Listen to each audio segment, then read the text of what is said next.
किसी भी नाफरमानी का गुनाह अपने सिर पर मैं नहीं लेना चाहूँगा और न ही एकजुटता की किसी कड़ी को तोड़ने की जिम्मेदारी मैं लूँगा एक नागरिक की तरफ से। मैं भी चाहूँगा कि मैं इस तमाम कोशिशों में अपनी भूमिका निभाऊं। लेकिन कुछ चेहरे मुझे याद आ रहे हैं, कुछ कतारें मुझे याद आ रही हैं, कुछ काफिले मुझे याद आ रहे हैं, हुजूम याद आ रहा है, वो जत्थे याद आ रहे हैं, वो चेहरे, वो कतारें जो दिल्ली से निकलकर उत्तर प्रदेश की तरफ जा रही थी। उसमें मजदूर थे, उसमें कामगार थे, गरीब लोग थे। मैं सोच रहा हूं कि वो किस छत पर खड़े होंगे, वो कहां कैंडल जला रहे होंगे, वो दिए कहां जलाएंगे, वो टॉर्च कहां जलाएंगे। जब हम अपने घरों में होंगे और पूरे देश में, पूरे मुल्क में रोशनी बिखेरने की मुहिम में लगे होंगे, तब वो कहां होंगे। मुझे वो चेहरे याद आ रहे हैं, उन चेहरों की बेचैनी याद आ रही है। नमस्कार दोस्तों, प्रधानमंत्री मोदी की अपील के बाद आप सब लोग अपने घरों की छतों पर, छज्जों पर, बालकनी में, टेरेस में या घर के सामने लॉन में दीप, दिए, मोमबत्ती, टॉर्च या ऐसी रोशनी वाली कोई भी चीज़ जलाने की तैयारियों में जुट गए होंगे। आप इंतज़ार करने लगे होंगे 5 अप्रैल की रात 9 बजे का। आप कोशिश करेंगे प्रधानमंत्री मोदी की अपील के मुताबिक देश में कोरोना के बाद जो एक अंधकारमय, एक डरावना माहौल है, उस अंधकार को एकजुटता की रोशनी से भर दें, जैसा कि पीएम ने कहा है। एक सकारात्मक ऊर्जा की रोशनी से भर दें, जैसा कि पीएम ने कहा है। मैं भी शायद ऐसी ही कोशिश करूंगा, क्योंकि ऐसे मौके पर किसी भी नाफरमानी का गुनाह अपने सिर पर मैं नहीं लेना चाहूंगा और न ही एकजुटता की किसी कड़ी को तोड़ने की जिम्मेदारी मैं लूंगा एक नागरिक की तरफ से। मैं भी चाहूंगा कि मैं इस तमाम कोशिशों में अपनी भूमिका निभाऊं। लेकिन कुछ चेहरे मुझे याद आ रहे हैं, कुछ कतारें मुझे याद आ रही हैं, कुछ काफिले मुझे याद आ रहे हैं, हुजूम याद आ रहा है, वो जत्थे याद आ रहे हैं, वो चेहरे, वो कतारें जो दिल्ली से निकलकर उत्तर प्रदेश की तरफ जा रही थी। उसमें मजदूर थे, उसमें कामगार थे, गरीब लोग थे। मैं सोच रहा हूं कि वो किस छत पर खड़े होंगे, वो कहां कैंडल जला रहे होंगे, वो दिए कहां जलाएंगे, वो टॉर्च कहां जलाएंगे। जब हम अपने घरों में होंगे और पूरे देश में, पूरे मुल्क में रोशनी बिखेरने की मुहिम में लगे होंगे, तब वो कहां होंगे। मुझे वो चेहरे याद आ रहे हैं, उन चेहरों की बेचैनी याद आ रही है। ये देखिए सामूहिक पलायन की ये तस्वीरें। मुझे तो नहीं याद है कि ऐसी तस्वीरें हमने पहले कहां देखी थी। सबका है तो हमारे लिए भी है। अब हम सुबह न्यूज़ देख रहे तो हमारे आंखें में आंसू आ गए। क्या करें, रास्ता बंद है, भूखों मर रहे थे हम लोग। क्या करूं मैं इन तमाम चेहरों को याद करने को मजबूर हूं, जो चेहरे अभी आपने देखे। आपने वीडियो देखा, मैंने इनको करीब से देखा, इनके साथ रहकर देखा, इनको जाते हुए देखा।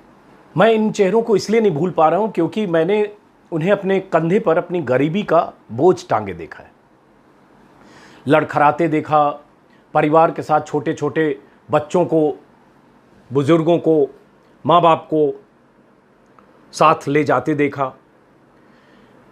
मैंने देखा कि कैसे एक माँ छोटी सी बच्ची को गोद में रखी हुई है, दुधमुही बच्ची को, और एक बच्चे को लेकर दौड़ाते हुए जा रही है।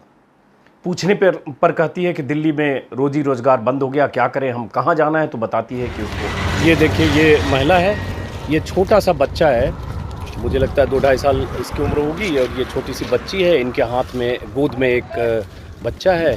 कहाँ से आ रही हैं आप?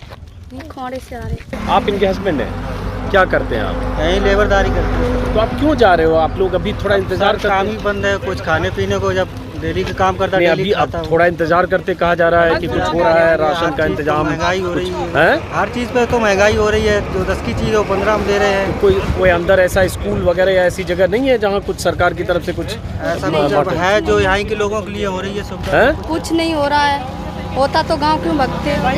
कहाँ जा रही हैं आप? कानपुर जा अब ये लोग पता नहीं कैसे कानपुर जाएंगे, कब जाएंगे, कहाँ पहुँचेंगे, या टुकड़ों टुकड़ों में अलग अलग गाड़ियों पर सवार होकर कुछ कुछ दूर होकर जाएंगे।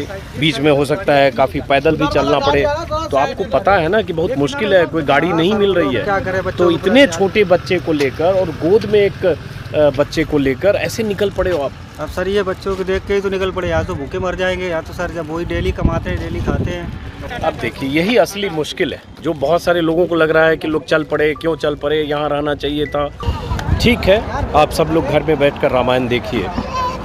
अब ये क्या देखेंगे इसके बारे में शायद आपको अंदाज़ा नहीं है। और ये कैसे रामायण देखते, या स्टे होम स्टे सेफ के नारे के साथ कैसे रहते। स्टे होम तो रह सकते थे। मैं आधी रात को, जब 28 तारीख की रात को देर रात जब मैं NH24 फिर गया देखने, तो मैंने ऐसी तस्वीर देखी कि एक बच्चा 3 साल का, 4 साल का बच्चा, उसकी उंगलियां पकड़कर उसके पिताजी दौड़ाते हुए हाईवे पर उसको लेते जा रहे हैं। साथ में बच्चा दौड़ रहा है। उस बच्चे को नहीं पता, वो तो खेलने की उम्र होती है, उस बच्चे को नहीं पता कि NH24 पर वो दौड़ता हुआ क्यों जा रहा है। जब मैंने रोका उनको कि बच्चे को दौड़ा रहे हैं, तो माँ बाप दोनों ने कहा क्या करें, मजबूरी है। छोटा बच्चा चलाते हुए इसको, सुनो बाबू, हेलो हेलो, ये बच्चे को कितनी दूर से चला के ला रहे हो आप? छोटा बच्चा कैसे चल पाएगा? कहाँ जा रहे हो आप? मजबूर है, क्या करेंगे? हाँ, क्या करिएगा, समझ सकता हूँ। कहाँ जा रही हैं आप? हैं? गांव जा रहे हैं। कौन सा गांव का है? महोबा। महोबा, झांसी के पास। हाँ, कहाँ रहती थी आप? यहाँ पे रहते थे। कौन सा ना, कहाँ रहते थे? नरोला। क्या करते थे? और स्कूल का उसका काम था, रोड का काम था। लेबर है। ये सामान भी इनके पास है। तो यहाँ किसने बताया कि आपको कहाँ से बस मिलेगी, कैसे चले हो आप? अब बता रहे कि बस चलेंगी, आज सब देखो कहाँ मिल रही। कौन बताया बस चलेगी? बहुत से आदमी बता रहे, बाहर दिल्ली तक तो निकाल दी, अब हाँ। निकल रहे। तो वहाँ कुछ देखते, वहाँ सरकार की तरफ से कुछ इंतजाम किया जा तो रहा है? आनंद विहार तक तो बस से निकाल। मैं उन तस्वीरों को नहीं भूल पा रहा हूँ, क्योंकि मैंने देखा कि ये सब लोग दिल्ली से जब चले, देश के अलग अलग हिस्सों में भी चले, लेकिन मैंने दिल्ली से चले हुए लोगों की जमात, भीड़ देखी। उसमें हर उम्र के लोग काफिले की शक्ल में, जत्थे की शक्ल में दिल्ली से 1000, 800, 500, 700 किलोमीटर के सफ़र पर निकल चुके थे। उन्हें तब नहीं पता था 26 मार्च को कि उन्हें कोई बस मिलेगी कि नहीं मिलेगी, 27 मार्च को कि बस मिलेगी कि नहीं मिलेगी, 25 मार्च, 24 मार्च को ऐसी ही तस्वीरें थी। लॉकडाउन के बाद खास तौर से 25 मार्च और 26 मार्च। अब उन चेहरों को अगर मैं नहीं भूल पा रहा हूं, तो क्या मेरा कोई कसूर है?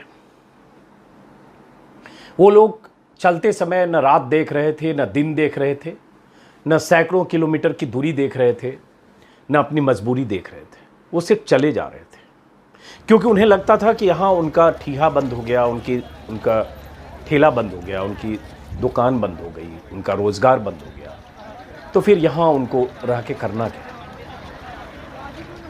किसी को मकान मालिक ने घर खाली करने को कह दिया, किसी को लगा कि जो रोज़ की आमदनी थी वो बंद हो गई। और उस भीड़ को, उन चेहरों को एक एक करके मैं याद कर रहा हूँ